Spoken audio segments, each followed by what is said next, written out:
Ating Panginoon. Good morning. Happy Mother's Day. Alam po si Mrs. siya po ay nasa Batangas sapagkat namatay yung kanyang kuya. Kahapon po ay nagpasya po siya pumunta doon sapagkat ang nanay niya kasi na taga-Baliwang ay pumunta doon. Inihatid ng kanyang mga pamangkin. So, sabi niya, dati hindi ako makaka-attend ng church. Dahil sa Wednesday na po, yung kanyang libing. Sabi ko, ba't ka pupunta doon? Mother's Day sa linggo. Ang sagot sa akin, nandun yung mother ko eh.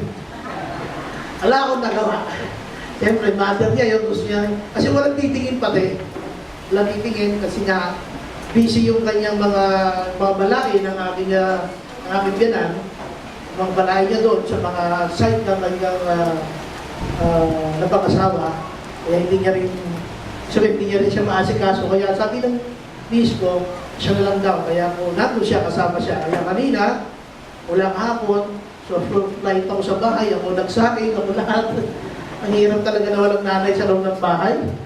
Amen, yung mga tatay, di ba? Ang hirap na walang nanay sa loob ng bahay. Ang hirap, kaya kailangan yung nanay lagi nandiyan eh. Kaya tuloy yung mga nanay, hindi alam kung sila katulong o ano eh, ha? Iba nga, nagwawala ka na sa bahay ka, katulong ba ako, ano? Tapos di pa marunong mag-appreciate. Naghahanap pa ng ulam, wala namang binibigay namang kabiling ulam. Kainis, di ba, no? Kaya busit na busit yung karamihan ng mga nanay eh. Amen. So, gano'n pa man, ngayon po yung araw ninyo, kaya po maligayang araw ng mga ina sa mga nanay na nandito. Amen? Panampakan po natin sila.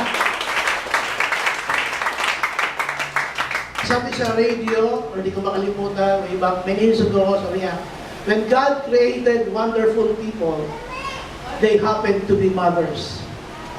Ganda po nun. Sabi niya, when God created wonderful people, they happen to be mothers.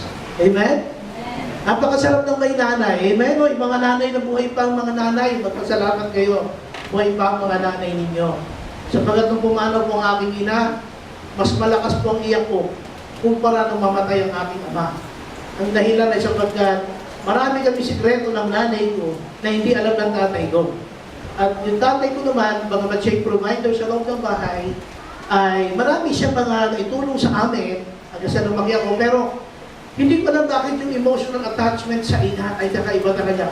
Siguro nga dahil sa isang bata ay nanggaling sa ina na ito ay kanyang dala-dala sa loob ng 9 na buwan. Di ba nga? Premature, 6 to 7 months lang.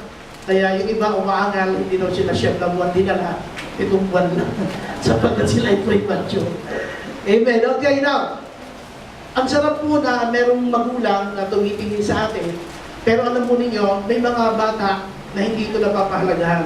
Kaya kumisan, yung ibang mga anak, lalo-lalo na yung mga gusto maging independent, yan po ay kumisan hindi na talaga inaaruga. Sabi hindi inaaruga, hindi na binibigyan ng panahong matindi sapagkat kung gusto maging independent, matuto ka magsarili. Alam po ninyo, isa sa mga dahilan kung bakit ako natutuwa sa nangyari sa ating kagabi, meron po akong anak na kaisa-isa, the only begotten son. Meron po kaisa-isang anak na lalaki na dumating kami sa panahon na hindi kayo magkasundo. Sapagkat tumutuloy siya sa bahay namin, kung nagtrabaho naman siya, nasanay po siya sa libre. Hello, mga anak na nagtatrabaho, makinig kayo ha. Pag kayo nagtatrabaho, matuto kayong makiramdam. Dapat hinahawakan nyo yung bills ng kuryente, ano ba may tutulong mo sa tubig. Pag nakita mong walang bigas, kung ano pwedeng bumunod ka ng konti. Hoy, mga may trabaho dyan! Nag-uumpisa na magalit sila sa akin, nag-uumpisa pala na. Alam mo yung anak ko na sanay sa puro libre, everything were provided. Hanggang sa nang magtatrabaho siya, kinausap siya ng kanyang money. Anak, baka naman pwede yung kuryente, o ng malang, iba magasto si Papa sa job. Ang sagot niya palagi ay wala, wala, wala. Pero makikita mo, lagi siya galing sa data bleeds at kung ano-ano mga binibili ng mga gadgets, mga bala. Pag nakikita namin ng resibo, pag binilang namin, 1,000 sa halaga. Pero hindi siya makatulong sa bahay. Ang turo ko kasi dito, hindi hinahanapan ng mga anak. Pero dapat mga anak, bilang mabuting anak, matuto kayong magpusa. Uli, ang mga anak mo ay hindi inuobliga, pero dapat kung mabuti ng anak, matutuwa mo po siya. Ngayon, sabi ni Kuya Clan Guillermo ng 702 DCAS, ang isang anak na ayaw na siya ay pinakikialaman, ayaw na siya ay pinapayuhan, ayaw na siya ay binibigyan ng gabay, at nangangatwiran, ang sabi niya, palayasin mo. Ako po ay masunurin, kaya pinalayas ko na. Doon po nag-umpisa ang gera namin mag-ama. Masakit po sa akin yun sapagkat hindi ganun kadali. Sapagkat lagi nakapagitna yung aking misis. Pero tama si Pastor Glenn, kailangan niyang matuto sa kanyang sarili pa sapagkat nag-asawa na siya. Nag-asawa ka na, tapos gusto mong maging independent, eh di bumukod ka. At siya nga po ay bumukod ng ilang buwan na rin. At kagabi tumawag yung asawa ko, nagkita sila ng anak ko doon sa batang. At ang kwento ay nagkayakapan sila. At sila'y nag-iyakan. Hindi ko alam kung dahil sa batang. Kundi dahil, sabi nga nung aking manugang, because they miss each other. At nag-sorry po yung anak ko sa kanyang ina. Na alam kong kinaligayan na gusto yun ni Rose. Sapagkat nagising yung aking anak sa kanyang kalagayan bilang isang may asawa na dapat bumabot na. Kaya po ang pamuri ay sa Panginoon. Kaya pag nag-asawa ka, bumabot ka na. Sige, ipagpatuloy natin ang galing nyo sa akin sa pagitan po ng ating pag-aaralan ngayong umaga. When does a mother should not take care of her child? Kailan ang isang ina ay hindi na dapat kalingain o rugain ang kanyang anak? Kailan? Dumarating ba na ang isang ina na nagsasabi na hindi niya malilimutan ng ina ang anak na galing sa kanya, ay kailan nga ba mangyayari ito? When does a mother should not take care of her child? So ito po ay nasa aklat ng unang Samuel at binasa na po ito kanina at hindi na. Gusto ko lang pong balikan kayo doon sa alaala na ito po ay tungkol sa buhay ni Hannah. At ang kwento po dito, sa isang lugar, may isang lalaki sa Ramathaim, in the hill country of Ephraim was named Elkanah. Isa po may dalawang asawa. Ulitin ko po sa panahon ng lumang tipan, pinapayagan pa po yan, yung dalawang asawa. Hindi na po sa ngayon, ha? Hello? O, mga tatay! Yan pong dalawang asawa sa lumang tipan lang po yan, ha? Baka sabihin ba, ako'y sumusunod sa Biblia, kadalawa din asawa ko. Hindi ho. Sa lumang tipan lang po yan. Tandaan po ninyo, yan po ay nung panahon na ang kautusan ay pinag-uusapan ng mahina. So, ang dalawang asawa ay hindi pinapayagan sa Biblia. But again, mahaba po, pag pinag-usapan ng kunti ng kultura, gusto ko lang pansinin dito, na itong si Elkanah na may dalawang asawa, ito po ay si Penina, o Penina sa English, at si Hannah.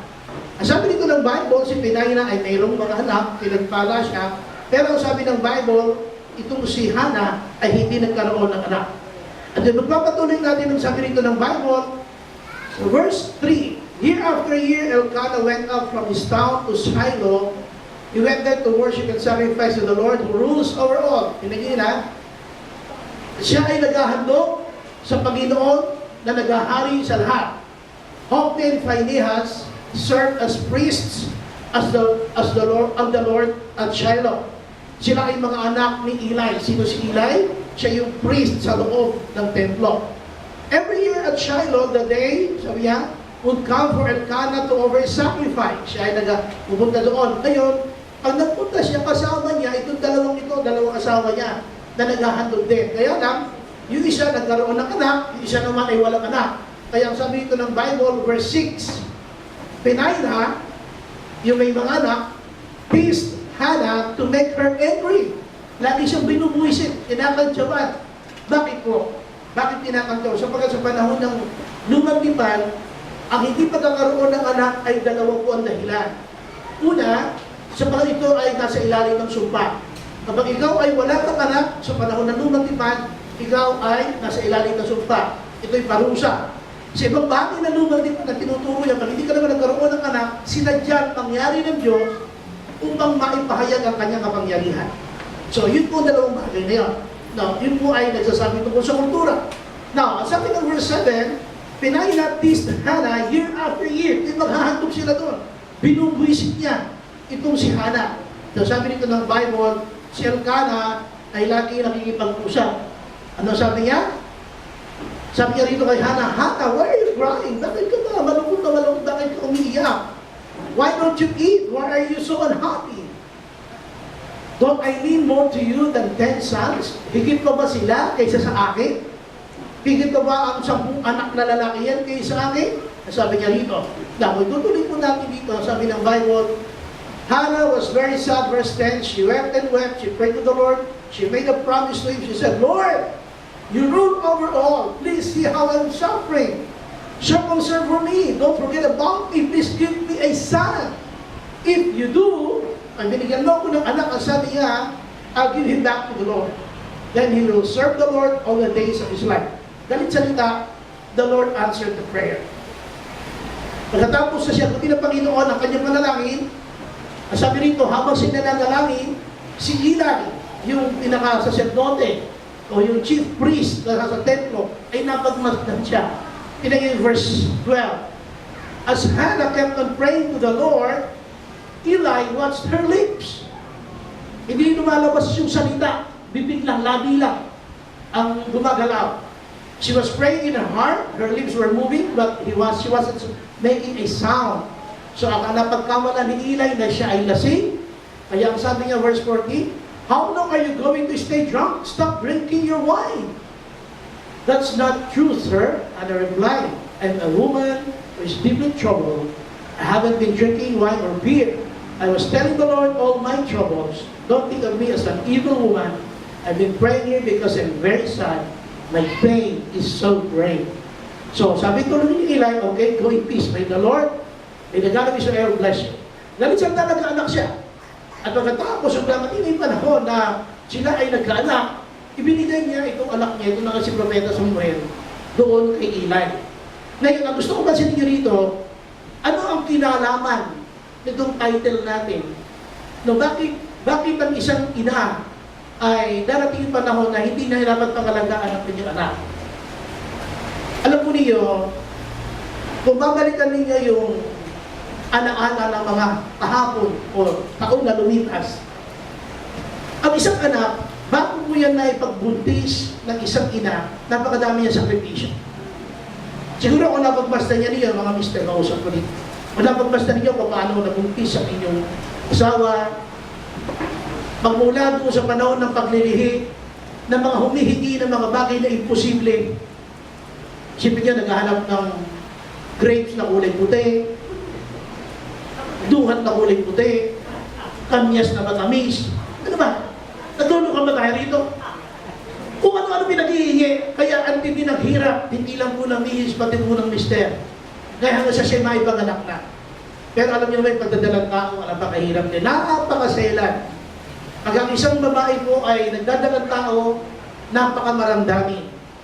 Yung mga anak po dyan, may mga asawa na buntis, sensitive po ang isang babae na buntis. Kaya kung mga lalaki, maging maunawain kayo kasi ang babaeng buntis, insecure. Totoo po yan. Sapagkat lalo na pag magkasama kayo sa mall at hindi mo yung inakbayan o hinolding hands, magdaramdam yan. Pinundis-pundis pa ang inabi mo ng hawakan. Nako, kailangan ba umapresyete yan? O hindi apresyete ka rin. Kasi na maramdamin yung mga yan pagkabuntis. At ang daming hirap na pagdadaanan. Now, what I'm saying is this. Lumaki si anak. Lumaki na si anak. Pagkatapos na lumaki ng anak, isang bagay na hindi natin nakakalimutan, dapat, ay yung sana tayo naman na mag-alaga sa ating magulang. Ito yung bagay na nakakalimutan ng mga Pilipino. You know what? Because of the close family ties, sa sobrang close ng mga Pilipino, akala nila, okay pa rin yung sama-sama. Bagamat sa isang compound, isang okay lang. Pero alam nyo, sabi nga nila, kung gusto ninyo na kayo magkalapit-lapit, maglayo-layo kayo. Kung gusto nyo kayo magkalayo-layo, maglapit-lapit kayo. Which, it happened to us. Sabi na lang, nakita ko halimbawa, sapagkat natututo silang mabuhay. Hindi konting kibot, na kay mama, na kay nanay, na kay tatay. Matututo silang tumiskarte sa buhay. Now, ngayon dito, gusto ko pansinin ninyo itong sinabi dito. Life doesn't come with a manual. It comes with a manual. Ano yung sabihin ko? Lumabas tayo sa mundong ito na wala tayong manual paano maayusin ang buhay, paano ba mabubuhay na maayos. Pero ang buhay na ito, sabi niya, walang ibinigay sa ating gabay, walang manual, pero meron naman tayong nanay. Nanay knows best. Amen? Uy, hindi ako naiintindihan. Nanay knows best. Amen? Baka may mga nanay na kung minsan hindi natin maintindihan. Lalo-lalo na kapag pinapagalitan ng mga anak, ang laki-laki mo na, ang tanda-tanda mo na, hindi ka marunong mag-ayos ng kwarto mo, hindi ka marunong magligpit ng iyong pinaghigaan. Ang tanda-tanda mo na. Hello, sino nakakarinig? Ang tanda-tanda mo na, hindi ka marunong gumising mag-isa. Ang tanda-tanda mo na, hindi ka marunong maglaba. Ay di matanda na kung matanda, ay naligawan. Sino naliligaw sa'yo? Tata ka pa. Hindi ka na pwede sa ganyan. Di ba ang gulo ng mga nanay ko minsan? Hindi yung maintindihan namin. Minsan ang mga nanay, ang gulo. Matanda ba talaga o bata pa? Ang kanya anak. So pagka niligawan, bata pa. Pero magawa yung bakay, matanda na.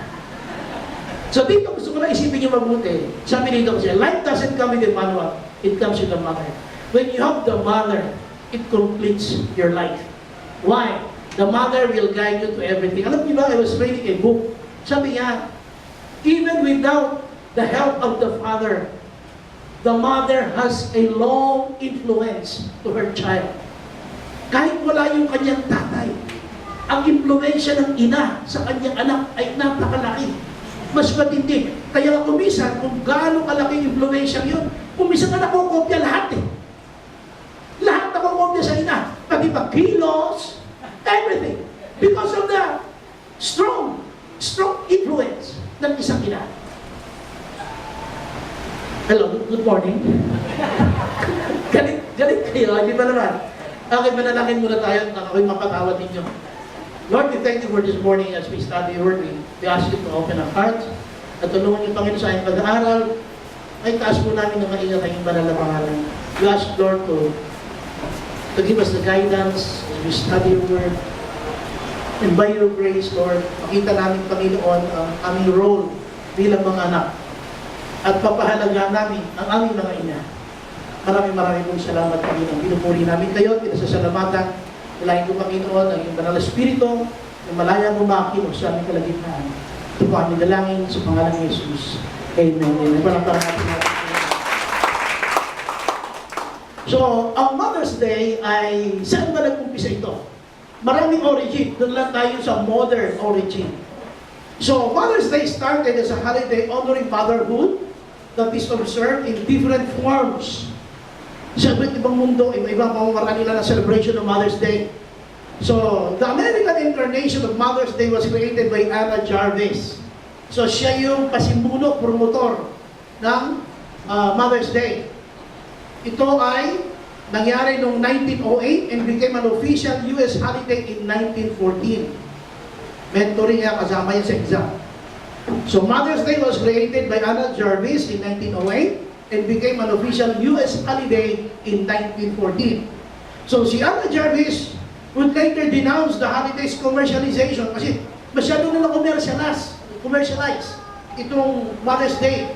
Nawala na yung masyado pagpapahalaga. Napunta na lang ito sa mga cards, kung ano-ano, at napunta na lang sa ibang bagay, hindi na na-isentro talaga ang attention sa kanilang mga ina. Kaya namatay siya na pinaglalaban niya na alisin nyo naman sa kalendaryo yan, pero wala siya nagawa na i-declare na to as US holiday. So Mother's Day most commonly falls on the second Sunday. Yan po. Ayun po ay kalawang araw po ng linggo ng Mayo, kaya po sineselebrate natin ang Mother's Day. And traditionally, it involves presenting mothers with flowers, cards, and other gifts. Pero wala po dyan nakalagay na and foods. Amen? Wala po dyan and Starbucks. So wala. Pero gifts meron. Ang wala lang dyan yung cash. Baka maghanap yung mga mothers ng cash, pwede rin naman as a form of a gift. Now, balikan po natin ang nangyari kay Penina. Si Penina ay isang mangbubuisit na tao. Meron ba kayo kilalang tao mangbubuisit? lumalagay sa kami-kami nyo, andyan lang yan. Andyan lang yan, mga mambubwisit na tao. Nandiyan lang yan. Kaya sabi dito, kaya nga binubwisit lagi itong si Hannah, kinakantsawan. Kasi sinasabi niya, you're under curse. You're a barren woman. Hindi ka pwede magkaanak. At dahil ikaw ay, ang tawag doon, may tawag sa babae doon, di ba? Baog, baog. Dahil ikaw ay baog, hindi ka magkakaanak sapagkat ikaw ay nasa ilalim ng sumpa. Kaya ginagawa ni Hannah, kasama si Elkanah at bisa kasabay ko si Penina, naghahandog sila na naghahandog sa templo para sila naman ay biyayaan ng Diyos at siya magkaroon na ng anak. Sabi dito ng Bible, Penina teased Hannah to make her angry. Anong dahilan? She did it, take note of the word, because the Lord had kept Hannah from having children. Ang sakit po niyan. Alam niyo, kapag kayo mag-asawa, ilang taon na wala ba kayong anak? Lahat ng kantsaw aabutin ng lalaki, aabutin ng babae. Alam mo niyo, meron akong kaibigang pastor na naging kumpare ko. Sila po ay 13 taon na kasal. Ay makinig kayo mabuhay dito mga dalagat binata, listen. Meron akong naging kumparing pastor. Sila po ay kinasal ng kanyang misis 13 years. Hindi sila nagkaroon ng anak at lahat ng pambubwisit ng mga kaibigan, barkada ay inabot nila. Pagpangman yung salita gagamitin ko, ang kantyaw sa mga lalaki ganito, hindi kaya pa marunong Yung po ay nakaka-demoralize at nakakagalit, nakakalalaki sa salitang lalaki mo. Hindi kaya ta marunong Ang mga salitang kanto pa na sinasabi nila ay, palusungan mo sa akin yan, isang gabi lang yan, buntis yung asawa mo. Ang pangit, hindi maganda pakinggan. Pero ganun po ang mga tiniis nito si Penina. Bakit ganun? Bakit itong si Penina may anak na ako wala? So ito pong pastor na to, na kaibigan ko ay inabot talaga sila ng matinding problema. Pinag-aawayan nila yun, nagpa-check sila. Wala naman sa kandang baog. Pareho naman, yung sa lalaki ay isang sperm count, yung babae naman walang problema. Kaya anong dahilan? Kaya lang napag-isipan nila, baka naman talagang kailang mamahinga siya sa pagdadrive kasi nagdadrive mo siya ng jeepney. Baka daw yung init ng makina, yun ang dahilan, kaya yung mga cells niya hindi nahihinog. At may mga sinasabi sila, kaya dahilan kung bakit hindi ka nagkakanak. So siya po ay hindi bumiyay for 1 month. Yung babae naman po na asawa niya, nagtatrabaho sa factory at pakyawan ang trabaho, paspasan din. So, parehong 1 month sila nagpahinga. Para lang magkaroon sila ng anak. Alam mo niyo, wala pa rin nangyari. Ito nangyari. Mga babae binatad talaga, makinig kayo. Sabi sa akin, alam mo, Brad, sabi niya, Brad, tawagan natin kasi nga, kasabay ko siya sa church na nag-grow. Hindi pastor ang tawagan namin, Brad lang. Nagtatak na ako, sabi sa Panginoon, anong nangyari? Bakit hindi kami magkaanak? Alam niyo ba ang revelation sa kanya ni Lord? Pakinig niyo ito yung impression sa kanya ng Lord. Iyak siya ng iyak, katulad ni Hannah. Panginoon, anong dahilan at hindi po kami magkaanak? Alam niyo, sabi sa kanya ng Panginoon, sapagkat may mga ginawa kayo mag-asawa na hindi pa kayong kasal, na hindi niyo pa pinagsisisihan. Nagawa nilang mag-pills para huwag mabisto ang kanilang ginagawa. Para hindi magbunga ang kanilang ginagawa na naging effect. Nung mag-asawa na sila, gusto na magkaanak, hindi sila nagkaanak. Pinaalala ng Diyos sa kanya. Nung mga panahon, hindi pa kayo mag-asawa. At dami yung ginagawang gawain ng pang mag-asawa. At pinipigilan nyo na kayo magkaanak. Kaya ang kanyang katawan ay nagre-response na hindi panganganak. Kahit gusto na mag-anak. Ang impresyon sa kanya ng Panginoon, anak, sabi sa kanya gano'n, mahal ko kayo, pero kailangan yung pagsisiyan ang mga ginawa niyo noon, hindi pa kayo mag-asawa. Hindi na niyo ba yung sabihin? Kaya ang ginawa po niya, nagsisisi na. Saksi po ang prayer mountain, kasama niya yung kanyang misis. Ilang linggo sila sa prayer mountain, nag-ayuno sila hanggang sila natawad sa Panginoon. At sila po, pagkatapos sila magsisi sa Panginoon, ay nagkaroon ng anak. At yung po anak niya ay naging, inaanak ko pa at ngayon ko'y tapos na ng high school. Ganun po pagaling ng ating Diyos. Palakpakan po natin at sa kanyang binika. Sinabi niya, Panginoon, pag ako po ay yung binigyan ng anak, ibibigay ko po yan sa iyo. Tingnan niyo po ano nangyari dito. Verse 11, she made a promise to him. Ito na yung allegiance, pangako na kanyang binitawan. She made a promise. She said, Lord, you rule over all. Please, sabi niya, please see how I'm suffering. Show concern for me. Don't forget about me. Please, give me a son. If you do, doon na pumasok. If you do, doon na pumasok ang promise. Pag ginawa niyo yung Panginoon, I'll give him back to the Lord. Then he will serve the Lord all the days of his life. He'll never use a razor on his head. He'll never cut his hair. Tignan niyo ha, I'll give him back to the Lord. Yun ang kanyang promise. Ito yung sinasabi ko. Kung natatandaan niyo, binanggit ko dito, yung mga nakaraang mga buwan, kapag ang isang bata ay dinedicate, iwanan mo na yan sa kamay ng Diyos. Basta po ang bata ay dinedicate, Lord, binibigay ko na po sa iyo ang bata nito. Kasi po yung dedication, bata dinedicate, yun ay simbolo na pagkilala mo ng batang ito galing sa Diyos at Panginoon, binabalik ko na po sa iyo. At let your will be done to this child. Ang plano mo, Panginoon, masunod sa batang ito. Pero mapapansin ninyo, habang lumalaki kumisa ng bata, pinakikialaman natin kung ano ang plano ng Diyos sa kanya, dapat yun ang masunod. Huwag niyo ipipilit yung kurso, hindi mo natapos. Gusto mo siya tumapos. Hello? Abay, pinipilit ninyo yung let your will be done ng Lord eh. Dahil hindi mo natapos sa limang magsusundalo, gusto magsundalo. Eh, gusto nga niya manika. Ano nga naman yan? Baka man gusto naman yan magdoktor. Eh, gusto mo naman gawing abogado. Kaya may plano ng Diyos sa kanya ang mangyari. Kaya ang ginawa niya, ibinalik na ito sa Panginoon. Now, makinig kayo mabuti ha. Sinagot ba ng Diyos yung kanyang prayer request? Sinagot, di ba? Alam niyo kung bakit sinagot? Nagkakatanong natin sa motibo. Ang motibo niya, Lord, if you do, ibabalik ko siya sa iyo. Alam niyo, pwede niyo palitan niya ng ibang bagay. Lord, please, give me a son. Lord, please, give me a job. If you do, I'll give him back to you. Lord, please give me this business. If you do, I'll give it back to you. That is the principle. Ano nangyayari? Pag pinubay niya, you don't give it to the Lord. You do your own thing. Kaya papalpak ka. Ngayon, nakikita ng Diyos yun. Kaya wala. Hindi binibigay ng Diyos. Hindi lang sabi nito ng Bible, sobra ang inabot dito na kantyaw. Ito ay mga tiniis, subalit tinupad niya. Kaya ngayon, halimbawa, sabi ko nga, bakit ang isang ina hindi na dapat niya kalingain ang kanyang anak? When I say kalingain, hindi naman yung hindi susuportahan. Ang sinasabi ko lang po dito ay yung pag ibinigay mo na sa Diyos, Diyos na, yung kalooban na niya ang masusunod, hindi yung kalooban natin. Amen po ba? Now, tuloy natin. Ang sabi ng isang nabasa kong poem tungkol sa isang ina, a real mom. What is a real mom? A real mom, emotional yet the rock. Ibig sabihin matigas. Isang emotional na ina, yet the rock. Tired but keeps going. Worried but full of hope. Impatient yet patient. Overwhelmed but never quits. Amazing even though doubted. Wonderful even in the chaos. Life changer every single day. Yun ang real mom. Ito ang tunay na buhay mo ni Hannah.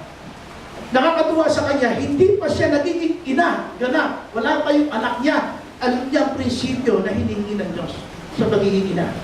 Kaya kung iisipin natin itong mabuti, siya ay iyakin, naghihinagpis. Ang dami niya sinasabi sa Panginoon, Lord, hindi ba nakikita ang hirap na inaabot no? Alam niyo kung minsan, yung hirap na yan, hindi yan nakikita ng mga mahal sa buhay. Kaya kung minsan, ang mga nanay, ang sumbungan na lamang, walang iba kundi ang ating Panginoon. Alam niyo ba yung promise na yan? Atras tayo ha. Sabi niya rito, she made a promise to him. She said, Lord, you rule over all. What she was trying to say is, Lord, you can do anything you want. I know you can do anything you want because you rule over all. But please, Lord, give me a son. Ganun katindi yung kanyang pangakong binitawan sa ating Panginoon. Ngayon, ito tanong. Kayo ba, o tayo ba, tayo lahat na nandito, ay kaya mo magbigay ng ganyang klase ng pakipag-usap sa Panginoon? Lord, di ba yung isang nanay, sa sobrang pagmamahal sa anak. Lalo-lalo na yung mga nanay na nag-uumpisa pa na maging ina. Kahit out of desperation, sinasabi nila pagka kanilang anak may sakit, sasabihin nila, sana ako kahit ako na lang magkasakit, huwag lang ikaw. Diba sinasabi ng mga nanay yon? Sana ako na lang may sakit, huwag na ikaw. Sana ako na lang yung nilalagnat, huwag lang ikaw. Natakahin na. Kaya nga po kanina, kaya ako sinasabi ko sa inyo kanina, si Sister Rose, masaya po yun, nagkita sila ng ama, mag-ina. Sapagkat sobrang hirap niya sa anak namin yun.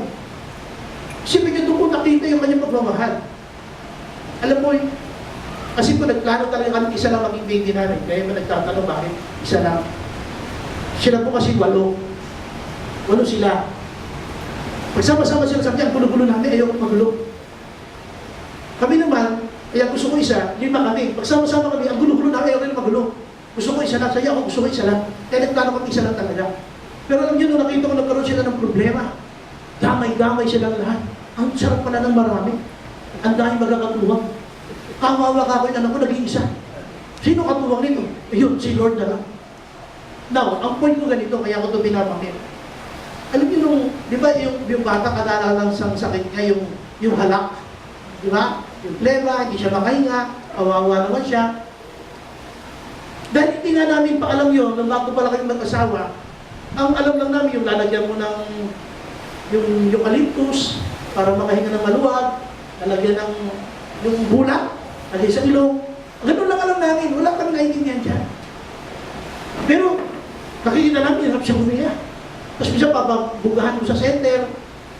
Diba, binubugahan, alam niyo? Bumubugay ka naman pabugahan, parang pulmo 8. Yan, pulmo 8, ano? Pulmo 8, binubugahan sa center. Yun lang, hindi namin kasi alam paano magagabi sa anak namin, baby pa eh. Hanggang sa nung nakita niya, hindi na humihinga. Kasi tinabata niya yung tiyan eh. Pag hindi yun natutulog, yung bata, sabihin pag meron ganun sakit, si Sister Rose hindi yun natutulog. Kaya po yung tiyan, di ba bata, pag kaya walang sakit, mabilis yung paghinga ng bata, di ba yung heartbeat ka mabilis. Ito hindi na gumalaw. Natakot si Sister Rose, tapos baradi ilong, baradi yung problema. Ginawa mo niya, sinipsip niya yung ilong. Sinipsip niya talaga, sinipsip niya yung sipon, sabay buga, sa unan, sipsip, buga, sipsip, buga. At talaga sabi ko, ganun niya kamahal yung aming anak.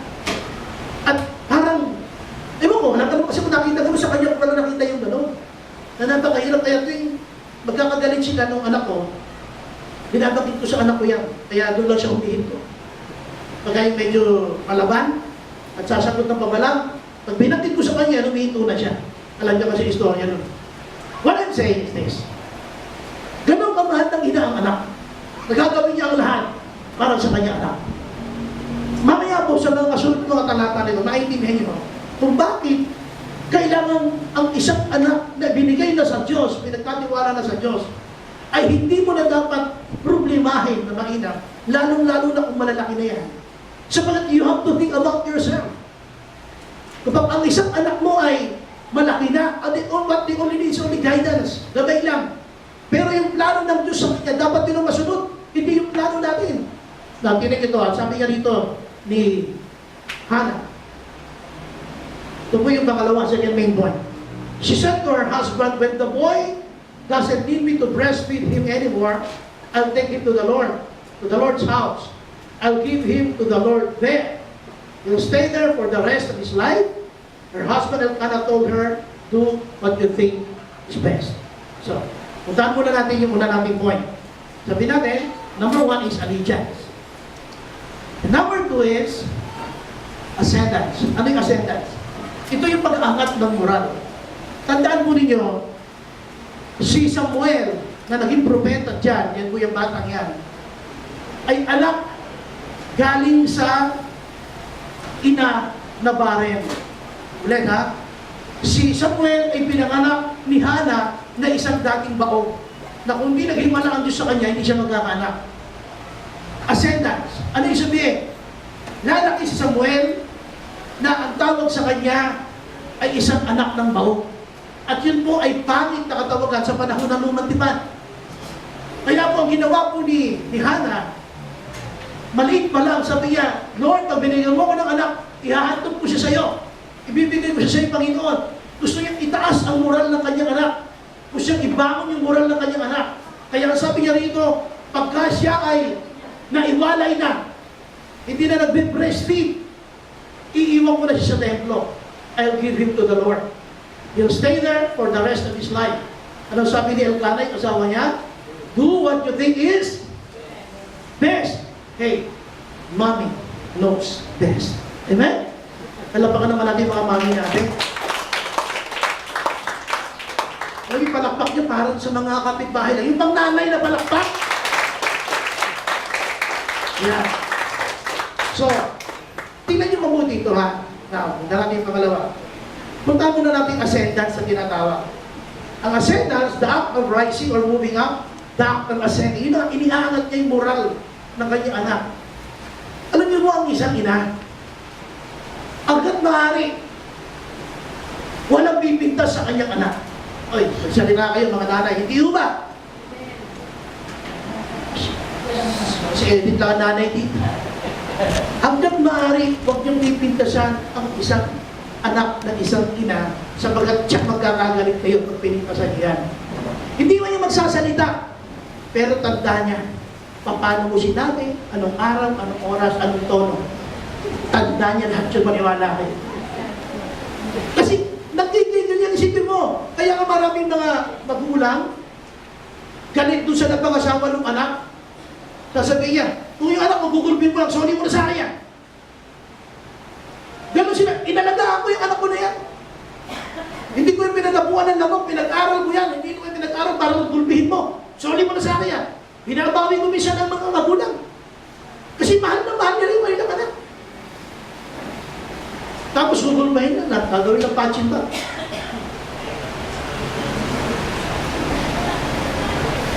Dito, ang gusto kong sabihin ay iniaangat ng ina ang kanyang moral ng isang bata.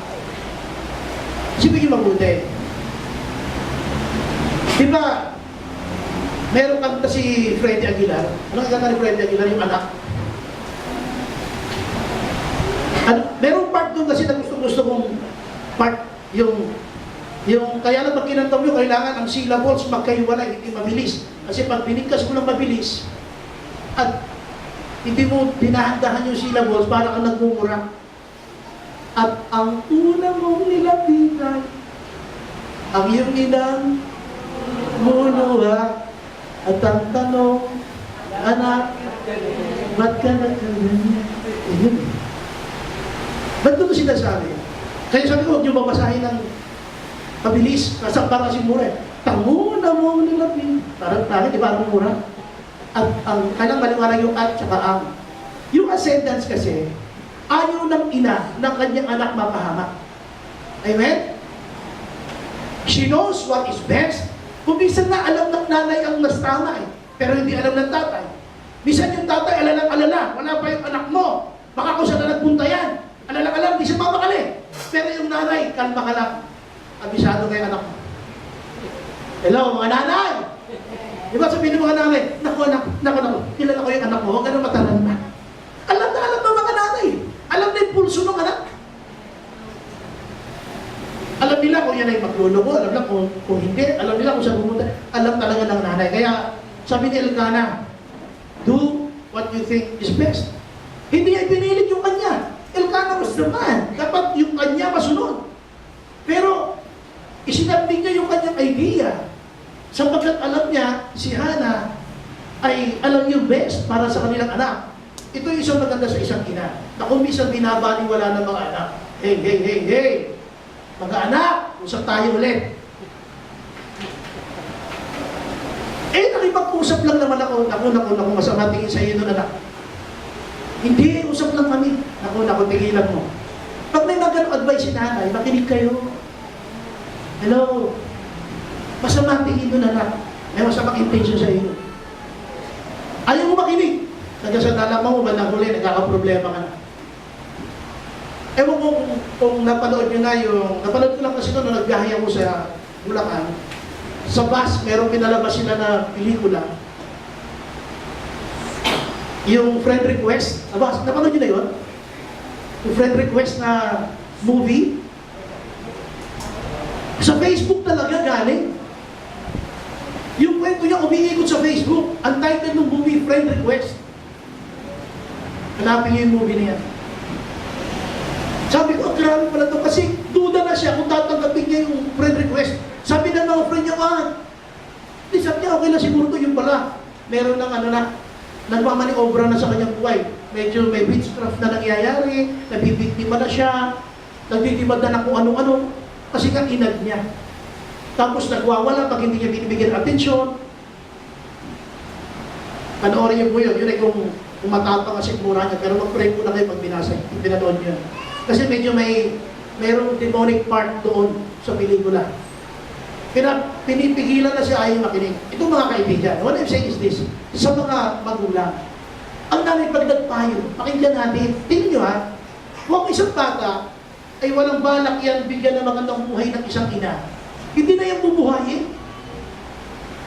Hello? Hindi niya na bubuhayin yan, pamamayaan niya na lang yan. Alam niyo, sabi nga nung binabasa ko sa Facebook, sabi niya, Mom, thank you for not aborting me. Ang daming likes, so thousands. Thank you, Mom, for not aborting me. Ang dahil magulang, nagpapa-abort. At nag-ratio yung pangalan niya, Densi. Limutan ko yung pinili niya, Densi. Babae siya. She's a beautiful woman, she's an athlete, at the same time, businesswoman. At sabi niya, thank you, Mom, for not aborting me. Ang dami nag-like. Why? Sa Amerika kasi, very rampant ang pagpapa-abort. Ayaw nila ng responsibilidad. Kaya papa-abort nila yung baby. Gusto nila sila lang masaya. Merong selfishness. Dito, gusto ko lang balikan, ang sabi ng Bible, ang isang bata ay heritage, ibig sabihin, pamana ng Diyos sa isang pamilya, to complete the family. Ngayon, hindi sabihin natin maintindihan yung hirap na pinagdadaanan ng isang nanay. Kaya masabi dito, Elgana, do what you think is best. Now, tingnan nyo ito when the boy doesn't need me to breastfeed him anymore, I'll take him to the Lord's house. Tingnan nyo when the boy doesn't need me to breastfeed him anymore, may condition, may instruction. Hindi lang niya basta-basta iniwan yung anak niya doon sa templo nang basta-basta lang. Mayroong kondisyon. She waited for the right timing. Ano yung timing now? Pag ano na? Pag hindi na dumedede yung baby. Pag medyo malaki na. May instructions. Ang mga nanay, full of instructions sa buhay. Kaya pag yan nagbigay ng instructions, sundin natin yan. Amen? Walang anak na may amen. Pag nagbigay ng instruction, kapapagod na alas 10 hanggang 9:59 lang. May mga instructions you have to listen. Now, tingnan ninyo bigyan ko ng halimbawa. So, sabi natin dito, yung ascendance kanina, moving up. Now, gusto ko pakilala sa inyo babae ito.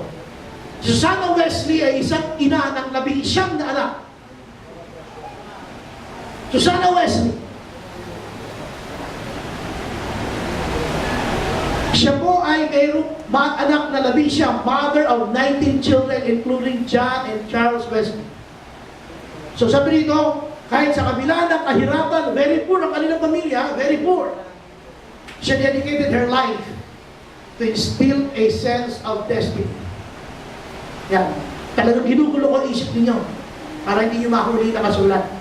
Mamaya, ibigay ko sa inyo yung kopya. Ang punto ko lang ganito.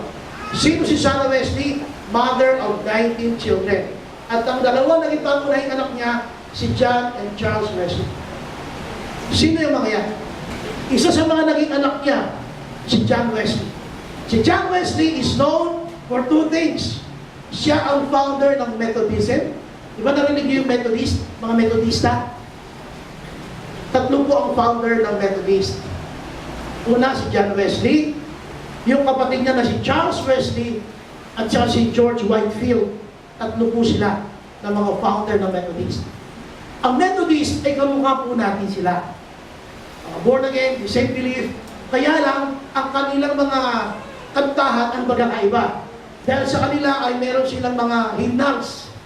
Nakita nyo, nakapunta na kayo ng mga church na may hymnals? Mga page number, song number, ang makikita nyo ron.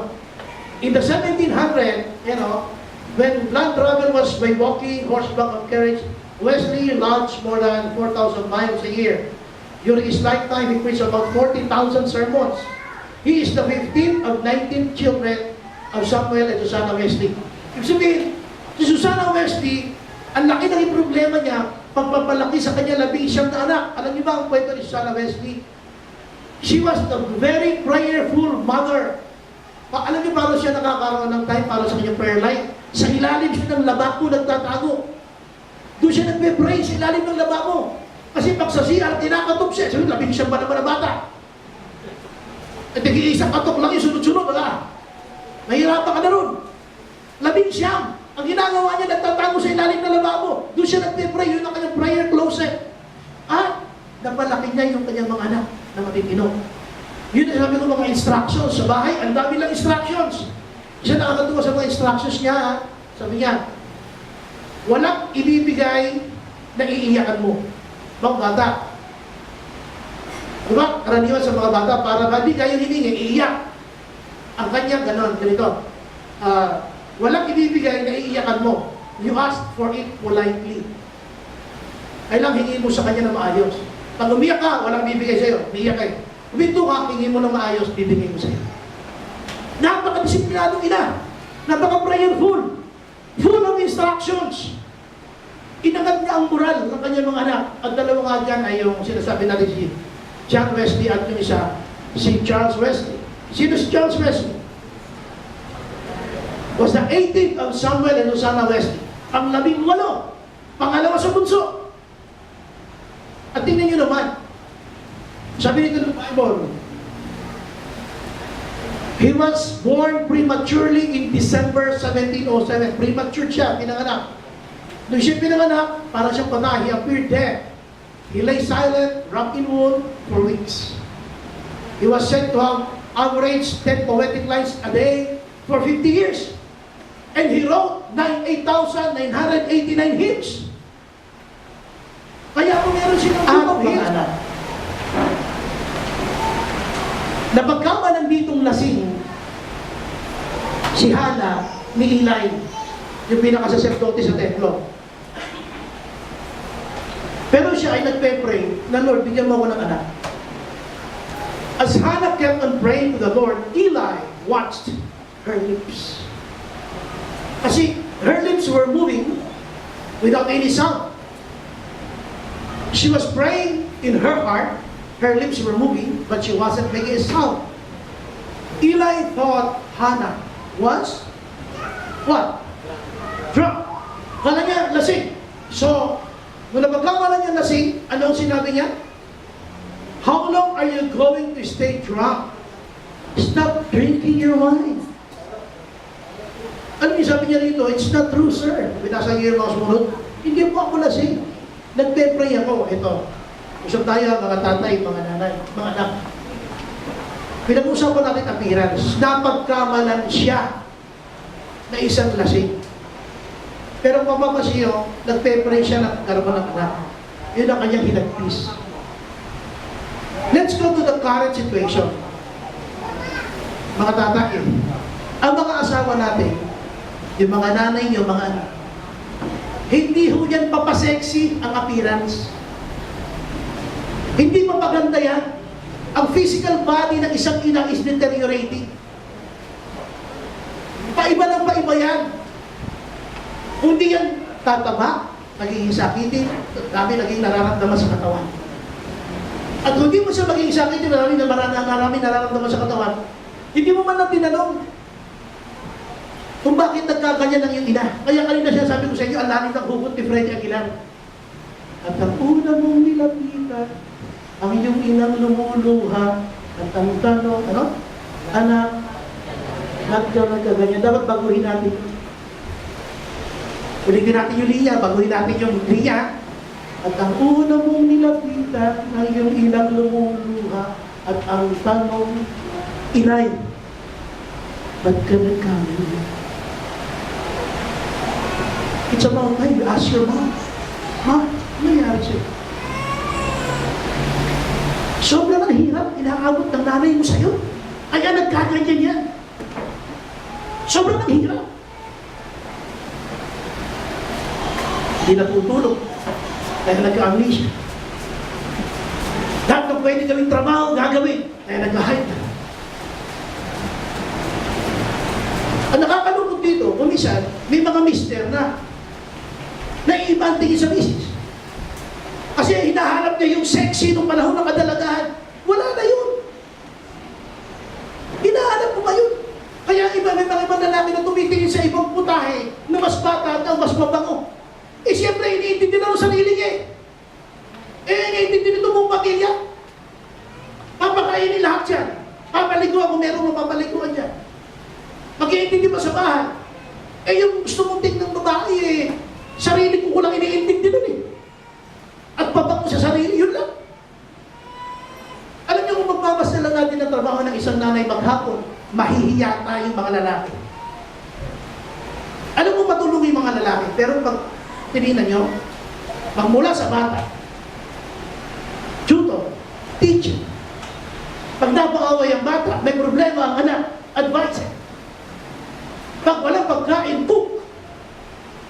Ano ba? Laundry woman. Taga-plancha. Kaya kapag na sinasabi na pag kinuwenta mo ang sweldo dapat ng isang ina, 9 digits. Pagsama-samahin mo ang sweldo ng isang manager, ng isang bangko, ng isang magaling na tutor, ng isang magaling na psychologist, pagsama-samahin mo lahat ng kanilang mga galing, makatagpuan mo lahat yan sa iyong ina. Pero binabaliwala natin yung ating ina. Napagkakamalan siya lasing. Ano ba? Napagkakamalan ganito. Ilang beses ang iyong ina napagkamalan ganito, ganyan. Hindi mo man ang tinanong. Dapat pinagtanong natin. Inay, ba't ka naggaganyan? Dahil sa hirap ng pagmamalaki sa atin. Sa pag-iintindi sa atin.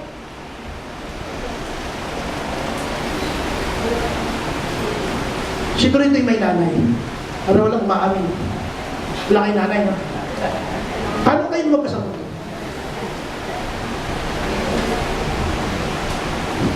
Kaya yung mga nanay na nandito, saludo po kami sa inyo.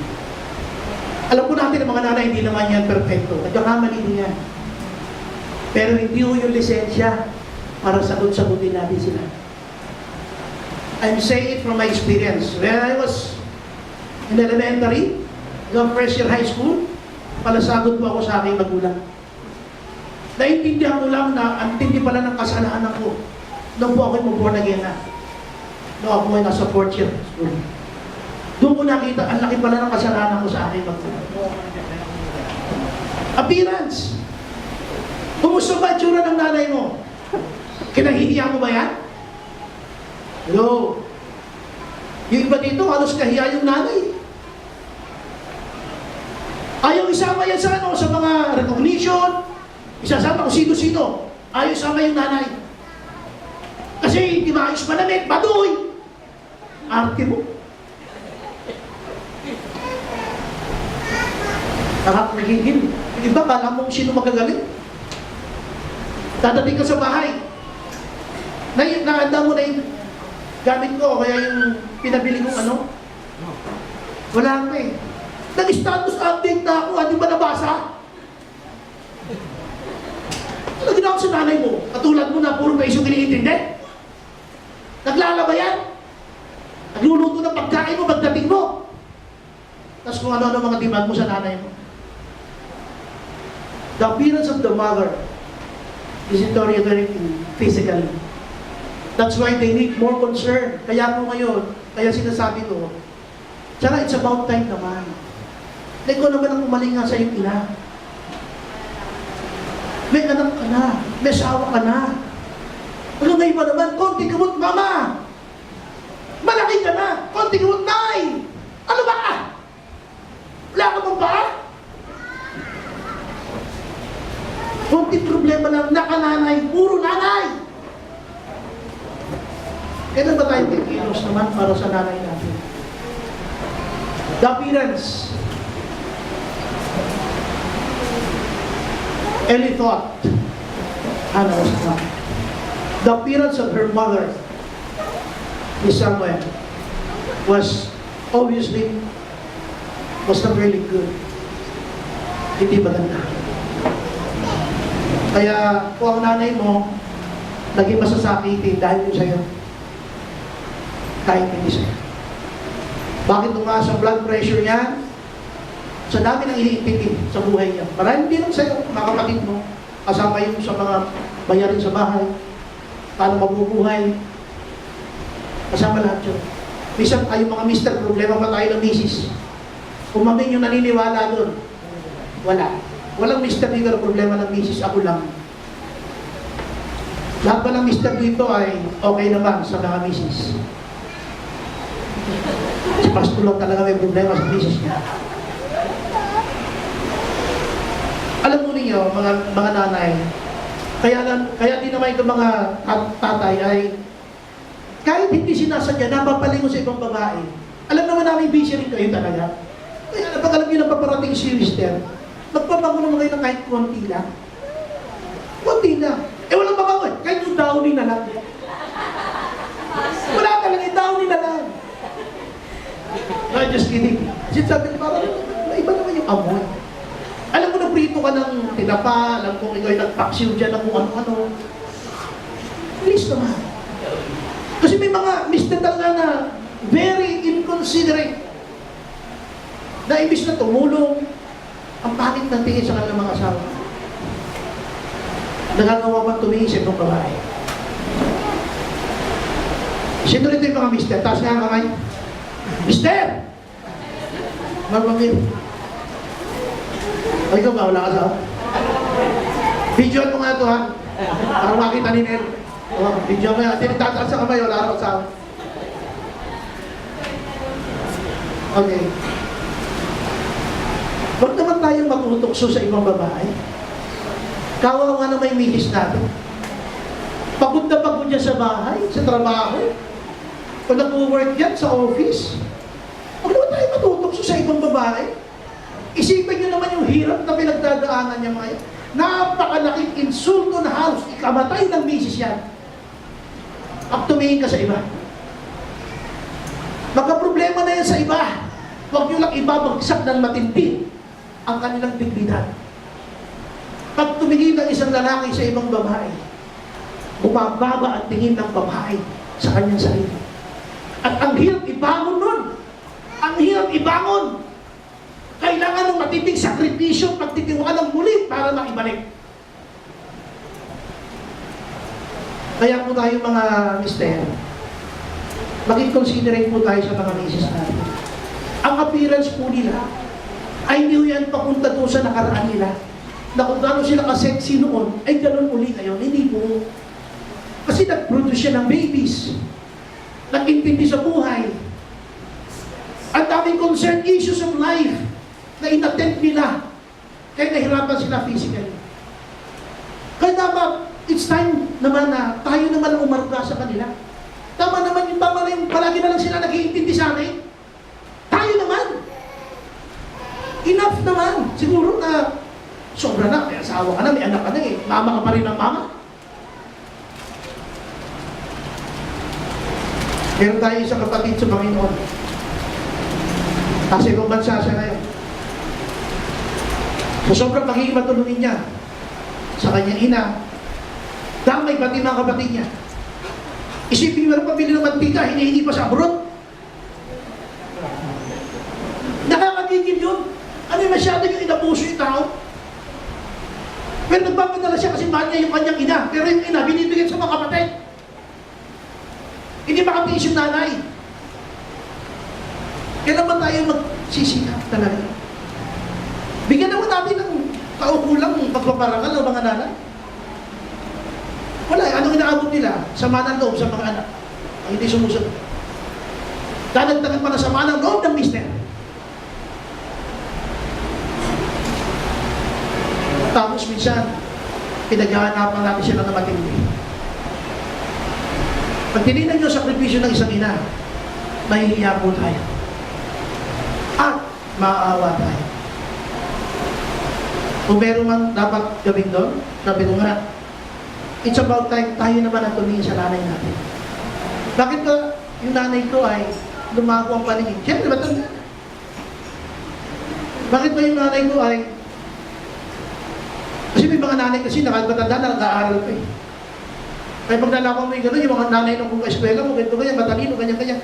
Yung nanay mo, nahiya kang iharap? Hindi mo. Bakit? Magiging tao ka ba kung dahil sa nanay mo na yan? Isang nakakahiya yung mga ugali natin. Kinahiya natin yung mga nanay natin. Kasi mga nanay ng eskwela ko, mga sosyal yun. Ewan, puktukin kita sa ulo.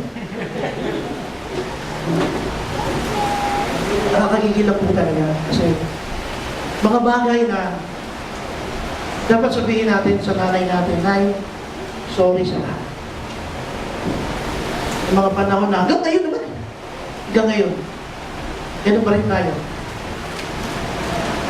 Tuwing may Mother's Day, noon nagpapatugtog ako ng mga video na paiyakan. Hindi ko mo gagawin ngayon. Bukod sa kulang tayo sa oras. It's about time, maging actual na tayo, actual na. Mother's Day, di ko alam kung ano regalo niyo sa nanay mo. Di ko alam kung saan kayo lalabas, saan kayo kakain. Kung lalabas ba yung kakain kayo, balik kayo na second service ha. Balik kayo na mentoring, meron tayo. Mamaya kakain kayo eh. Wala kakain kayo, hindi dyan sa Pulaluhan. Saan? Sa Batangas. Umira naman kayo, hindi wala tayo mentoring. Titreat ko lang nanay ko, sabi mo, Pastor, oh, hanggang dyan sa palapit muna. Mamaya na kayo lumayo tapos ng gawain. Mga kapatid, appearance ng iyong ina. I'm telling you, may mga nanay na kaya mag-maintain ng kanilang katawan. Pero may mga nanay na hindi na. Kasi yung kanilang capability bilang isang tao, naging iba-iba. Salamat tayo kung nanay mo ay kaya pa. Paano kung kinakaya ng iyong ina? Sana kung ikukumpira yung nanay mo sa ibang nanay. When you look at your mother, you are looking at the purest love you will ever know. At minagmasdan mo ang nanay mo, doon ka makakita ng isang pag-ibig na napakadalisay at doon mo lamang makikita sa kanya. You can trust the love of the mother. Kapag titiwalaan mo ang pagmamahal ng isang ina. Barkada mo, isang mas mahal mo, kasi iniintindi mo, panahon ng kabiguan, babalik at babalik ka sa nanay mo. Sobrang, intindi mo siya, intindi mo mga barkada mo, ang kakaalam mo yan pag wala ka na. At wala ka ng pakinama. Babalik at babalik ka sa iyong ina. Marami siyang ginagawa. So what is a mother? Is one person who does the work of 20 for free. Dami ginagawa. A mother is that one person who does the work of 20 for free. Free lahat yan. So mga kapatid, sipin niyo mabuti. Ay umaga. Sana, enough na tayo na lagi tayo nakasandal sa nanay. Tayo naman tabi sa nanay natin, Nay, kumusta ka na ba? Dapat, hindi ka nahihiyang magsabi ng, Ma, alam mo, mahal kita. Sino rin yung nakapagsasabi na gano'n sa nanay niya? Uy, magsabi kayo! Alam niyo ba, ito kayo nakuha, kami sa bahay namin, yung natural namin, hindi kami sanay sa salita ang normal, yung ganito. Sanay kami yung singhalan, pero hindi kami nakagalit. Talagang gano'n lang kayo mag-usap. Yung parang na yung harap lang, pero parang gusto para sa kabilang ibayo yung kausap mo. Oo, gano'n lang kami talaga mag-usap, pero hindi kami nakagalit. Para puro mahihain kaming corny sa pagpapakita ng pagmamahal na maayos. Parang gano'n. Kaya nung naging pastor na buha ko, at nung nanay ko naratay sa ospital, hinahagot ko yung kanyang ulo, sabi ko, Nay, alam mo, mahal kita. Pagaling ka, tayo sa Jollibee. Ginagano ko yung nanay ko. Pero alam nyo, nung dumilan siya, tapos tumitila, pero nakaswero yun. Hanggang nung siya medyo gumanda na katawan, sinabi ko sa nanay ko, Nay, alam mo, mahal na mahal kita. Sorry sa lahat ha. Masyado akong pasaway dun eh. Kasi hindi ako nakikinig sa'yo. Nakita ng mga kapatid ko yun. Hanggang sa sila natuto na rin magsalita. Kaya pag nanay ko natutulog, sasabihin ko sa kanila, sabihin ng bigo ko, nasa Abu Dhabi, kung korni-korni mo. Hindi pa kasi Christian yung bigo ko na. Sabi ko, kailan natin sasabihin yung pagpatay na nanay? Kailan mo sabihin nyo, yung magaganda bakit pagpatay na? Tulad ng bayo ko. Nasa Batangas. At dahil sinasabi ng mga kumpare niya, tungkol sa pagiging mabuti niyang tao. Hindi nila sinabi nung siya buhay. Sa nanay mo, hanggat siya buhay, sabihin mo yung mga magandang bagay na gusto sabihin. Sabihin mo, Nay, ito ha, Amya, Mother's Day. Nay, Ma, I love you. Ito 5,000 pag shopping. Ganon! Ganon dapat. O kaya, 4-5 na lang. Please, you tell your mom you love me. You love. Yakapin mo mama mo ma. Thank you talaga. Iba ang nanay. Aniwala kayo. Buti nga kayo buhay pa nanay nyo eh. Pasalamat kayo. Meron pa kayong nanay na malakas at buhay. Kailan nyo sasabihin yun? Sabihin mo sa katabi mo, huwag ka nang pasaway. Ulitin mo, sabi, huwag kang pasaway sa nanay mo. Tama na. Lagi na lang tayo iniintindi ng ating mga ina. It's about time ikaw naman mag-intindi sa nanay mo. Uy! Ikaw naman mag-intindi sa nanay mo. Ulitin natin yung lyrics na yun, ha? At ang una mong nilapitan, ang iyong inang lumuluhan, at ang tanong, inay, ba't ka nagkanan? Dahil sa iyo, appearance. Always remember that. Why is your mom like that today? It's because she cares for the family. She cares for you. You must love your mom. Let her hear the words of love. Parinig mo, parando, pakita mo. Hindi lang mag-Mother's Day. Shall we pray? Lord, we thank you for this morning. Salamat po, Panginoon, sa iyong mga salita. Tulungan ko kayo, Panginoon, na natuto mag-appreciate sa iyong mga nanay. Hindi mo. Pwede ba tumayo yung mga nanay? Gusto ko lang pag-pray. Pwede ba kayo tumayo dito sa harap? Yung mga nanay, gusto ko lang ipanalangin. Tayo dito yung mga nanay. Ito lang po kayo sa harap. Mga nanay. Sige po. Mga nanay po dito.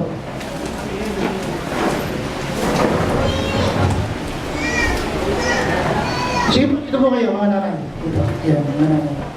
Yan. Sige po. Mga nanay. Ngayon po ay gusto ko tumalikod kayo. Talikod po kayo. Harap po kayo sa kanila. At tayo po'y mag-pray. Kahit pang latayin ako at tayo po'y manalangin.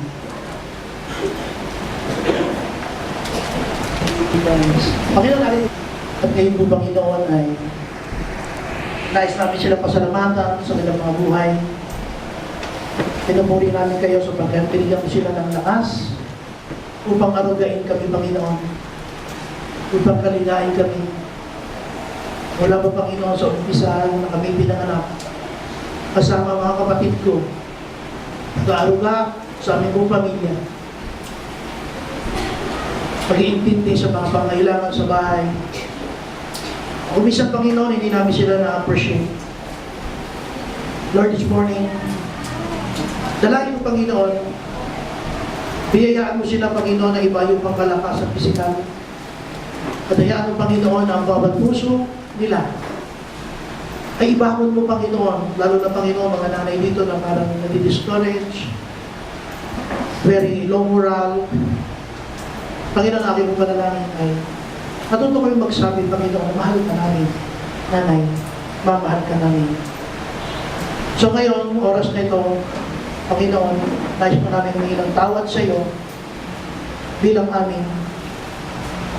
Panginoon, kundi man namin ay trato na maayos sa kayong mga nanay. Lord, this morning, We also want to pray for our mothers. Kaya po sa oras na ito, Panginoon, ilalapit po sila. Hallelujah. So sa oras na ito, habang tayong lahat ay nakayuko, nakapikit, kung meron ditong anak na iyong nanay nandito sa harapan, pwede ka bang lumapit, ipag-pray mo siya? Kung meron diyang anak, nandiyan yung iyong nandito yung nanay mo sa harap, lapit ka, mag-sorry ka, sabihin mo, mahal mo si nanay, si mama, tapos tayo, ay kayo yung dalawa ipag-pray. So yung mga dito na walang partner, wala yung mga anak, ibang mga worker dyan, please lapitan niyo ibang mga walang partner. Gusto ko pag-pray niyo sila. Sige, umpisa na natin. Brother John, where are you? Okay, I want you to pray. Please. Mag-pray niyo po yung mga nanay niyo. Parinig ninyo, mag-sorry kayo. Baka naman oras na to para siya naman ang kalingain natin. Hindi na lang puro tayo. It's about time to say sorry. It's about time to say, sorry ha. Lagi na naman ako iniintindi. Hindi ko iniisip kung ano kalagayan.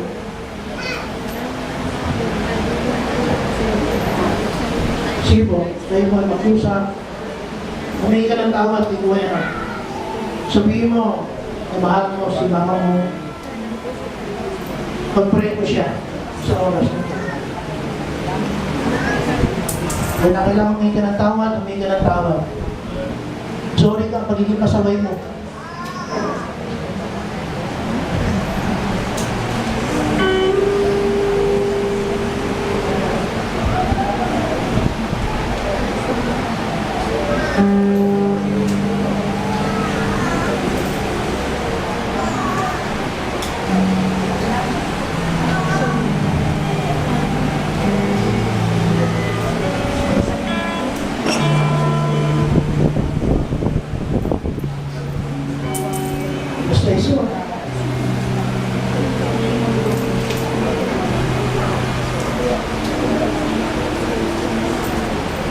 Say it with your heart.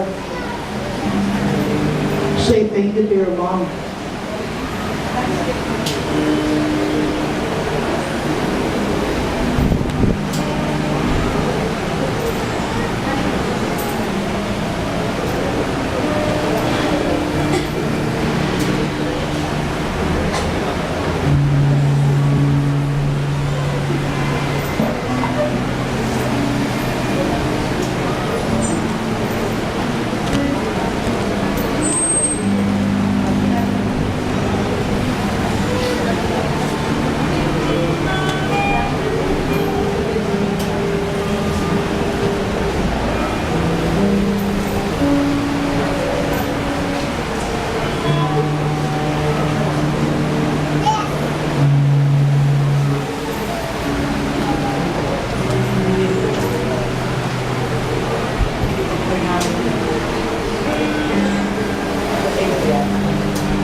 Panang mo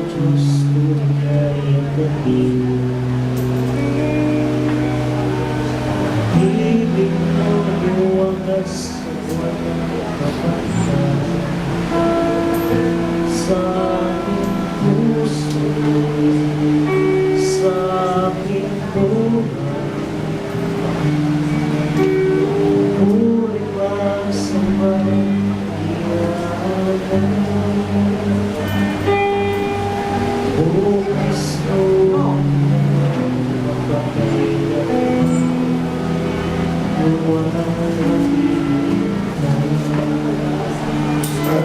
Pray for one another. Magpanalangin po kayo. Pag-pray niyo si Mama. Pag-pray din kayo ni Mama mo. Pray for one another. Pray for one another. Ibig mo wagas sa aking puso, sa aking buhay.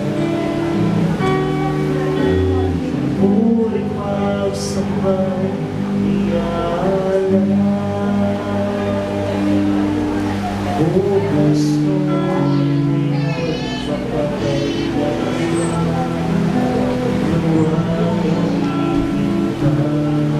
Katapatan mo, O Diyos, tunay at dakilan. Katapatan mo, O Diyos, tunay at dakilan.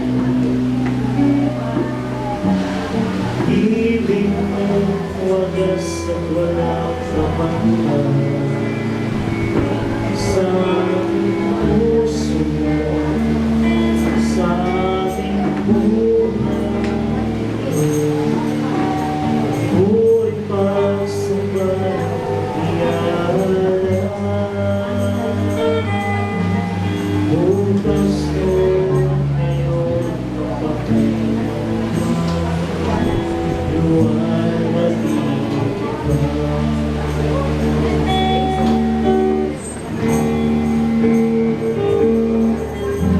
Panginoon, may buti sa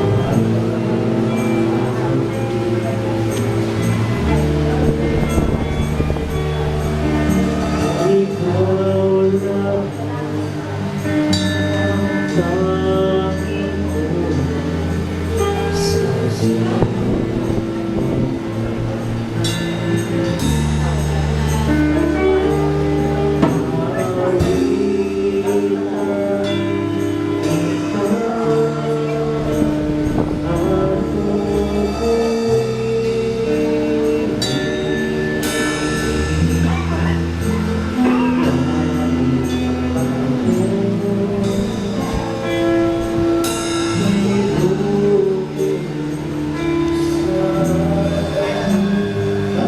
Tayo may manalangin.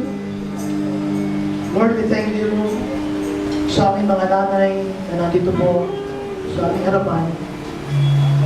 Papasalamat kami, Panginoon, sa iyo sapagkat hindi dahil, Panginoon, sa iyong pagmamahal sa aming mga pamilya, marahil, Panginoon, ay wala na ang aming mga nanay.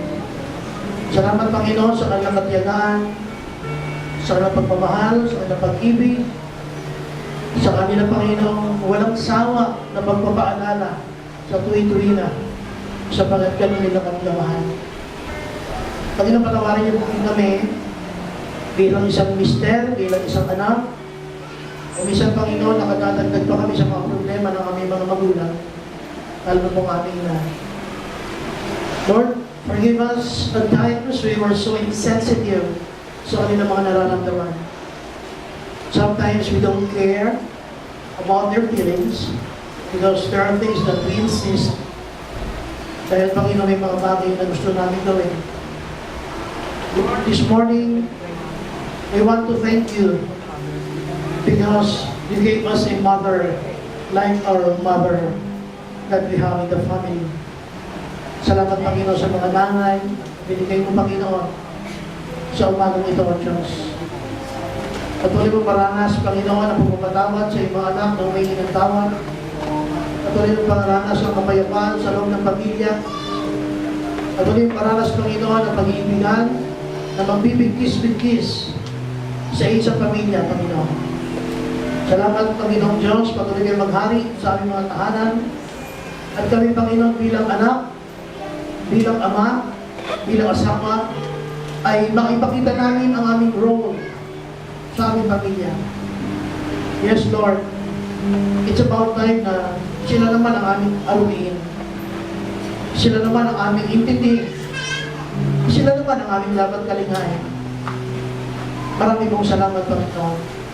Lord, take care of our mothers. We love them so much. Take care of them, Lord God. Thank you, Lord, for the gift na binigyan mo sa aming galing-galing pamilya. Ito ba ang aming mga ina? Salamat po, Panginoon.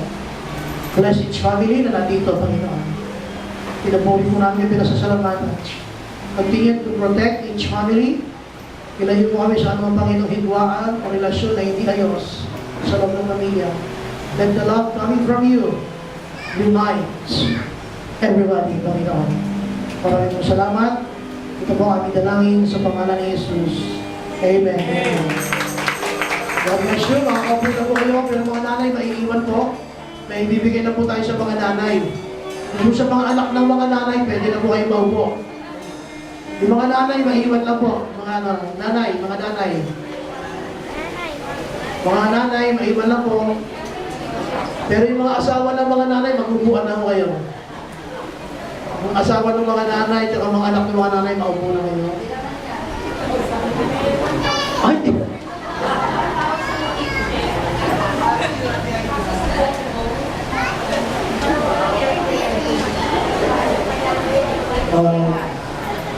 Sige po. Yan po mga pinamigay sa inyan, yan po yung lagyan ng passport. Papunta akong Pakistan at Afghanistan. Sige po. So, picture taking tayo dito ha. Muna, picture taking. Unang picture yung lahat ng mothers na may mga gift.